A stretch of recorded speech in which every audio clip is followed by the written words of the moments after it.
Hey everyone, and welcome back to the channel. Today, we're diving into a topic that has the entire gaming community buzzing, and frankly, a little shocked. After a massive promotional push, Call of Duty Black Ops 7 is finally here.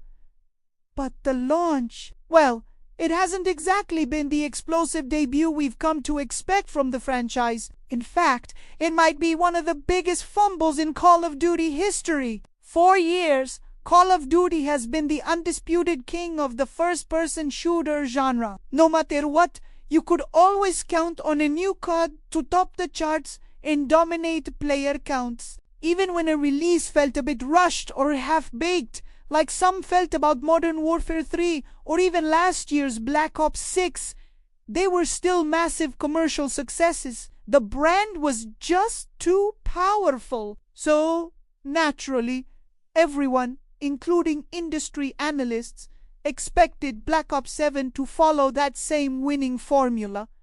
But this time, something is very, very different. The numbers are in, and they paint a pretty grim picture for Treyarch's latest entry. Let's get straight to the hard data, because it's pretty staggering. We're looking at the day one player counts on Steam, which is always a great indicator of a game's initial hype and momentum. According to Steam charts, Black Ops 7 peaked at just under 88,000 players on its launch day. Now, let's put that number into perspective. Last year, Black Ops 6, which was also a day one Game Pass release, saw the Call of Duty HQ app hit a peak of over 315,000 players on Steam. That is a colossal drop. We're talking about a difference of over 227,000 players between two consecutive titles in the same blockbuster franchise. This isn't just a small dip, it's a chasm, and it speaks volumes about the community's general feeling towards Black Ops 7. And I know what some of you might be thinking. What about Game Pass? A lot of people are playing it there instead of buying it on Steam.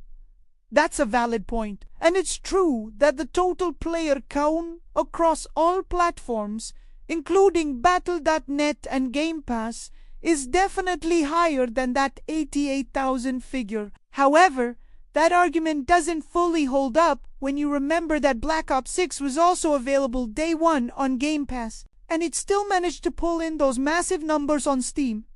The direct comparison shows that even with the Game Pass factor being equal, Black Ops 7 has seen a catastrophic decline in its Steam player base right out of the gates. This indicates a fundamental lack of interest or a conscious decision by a huge portion of the PC community to skip this year's installment, at least on Valve's platform. It's the worst Steam launch for any Call of Duty game ever when looking at this specific metric, and that's a headline nobody at Activision wanted to see. So, if players aren't flocking to Call of Duty, where did they all go? Well, it seems like a huge chunk of the shooter audience has packed their bags and moved over to the competition. And in this case, the competition came to win. I'm talking, of course, about Battlefield 6.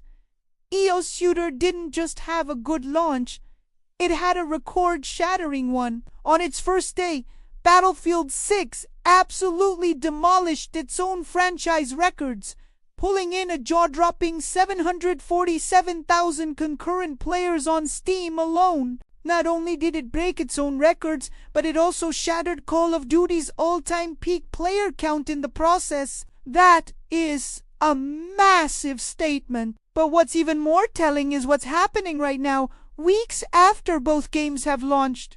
Battlefield 6 isn't just a one-day wonder. It's holding strong. As we speak, the game is maintaining a steady concurrent player count of around 300,000 on Steam. Let's compare that again. Black Ops 7 launched to 88,000 players. A month later, its biggest rival, Battlefield 6, has a daily active player base that is nearly 4 times larger than what Black Ops 7 managed on its very best day. That's not just competition. That's domination. It suggests that players who tried Battlefield 6 are sticking with it, finding an experience that keeps them coming back day after day. Meanwhile, the initial turnout for Black Ops 7 was historically low, raising serious questions about its ability to retain the players it does have, let alone attract new ones. It seems the exodus from Call of Duty to Battlefield isn't just a random fluctuation. It's a clear trend. The buzz, the community engagement, the streaming numbers there, all pointing towards Battlefield 6 as the current champion of the genre. This shift could have long-term consequences for the Call of Duty franchise. For years, it has relied on being the default choice, the game you and all your friends buy every single year without a second thought. But with a competitor as strong and successful as Battlefield 6, that default status is now under serious threat. Players have a viable, and right now, a seemingly more popular alternative. This forces Activision into a position they have only been in for a long time.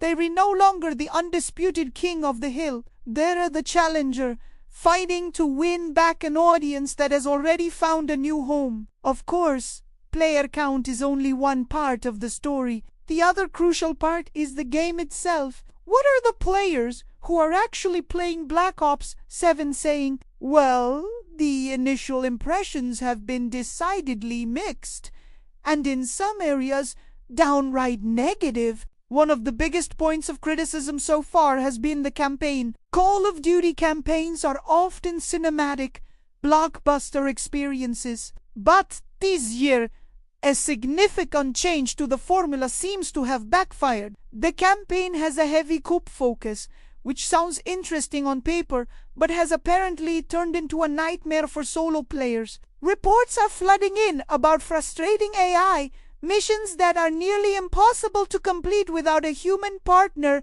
and a story that feels disjointed when you're not playing with friends. This has alienated a large portion of the player base that looks forward to that classic single-player cinematic journey. Beyond the campaign, there are murmurs about the multiplayer not feeling fresh enough, with some calling it a reskin of previous titles. While every Call of Duty borrows from its predecessors, the sentiment this year seems to be that Black Ops 7 doesn't do enough to justify its price tag or to innovate the formula in a meaningful way. When you combine these mixed to negative reviews with the shockingly low player counts, you get a perfect storm. It creates a narrative that the game is in trouble, which can become a self-fulfilling prophecy. Potential buyers see the low player counts and negative buzz and decide to wait for a sale or just skip it entirely, which in turn keeps the player counts low. It's a vicious cycle that is incredibly difficult to break. So, what does this all mean for the future of Call of Duty? This is the million-dollar question. While it's still very early, the signs are not good. The franchise is facing a level of competition it hasn't seen in years, not just from Battlefield 6, but also from new and exciting titles like Embarsa Arc Raiders, which are capturing players' attention. The brand loyalty that Call of Duty has relied on for over a decade appears to be waning. Players are more willing than ever to vote with their wallets and their time, and right now, they're choosing to spend them elsewhere. Activision and Treyarch are now in a tough spot. They need to act fast to turn this ship around. This could mean aggressive content updates, deep discounts much earlier than usual, or maybe even a fundamental rethinking of their annual release strategy. Can Black Ops 7 recover?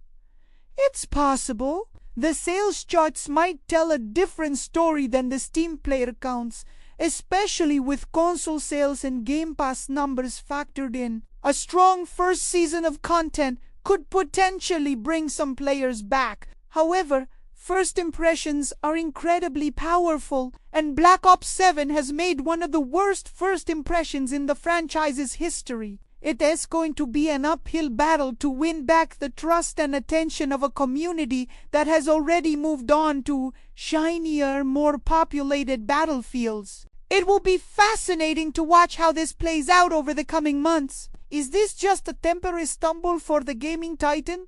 Or is it the beginning of a genuine decline and a changing of the guard in the shooter genre? One thing is for sure, the competition is fiercer than ever, and Call of Duty can no longer take its top spot for granted. What do you guys think? Have you played Black Ops 7 or Battlefield 6? What's your take on this whole situation? Let me know down in the comments below. I'm really curious to hear your thoughts. Thanks so much for watching, and if you enjoyed the video and want to stay updated on stories like this, be sure to hit that like button and subscribe to the channel. I'll see you in the next one.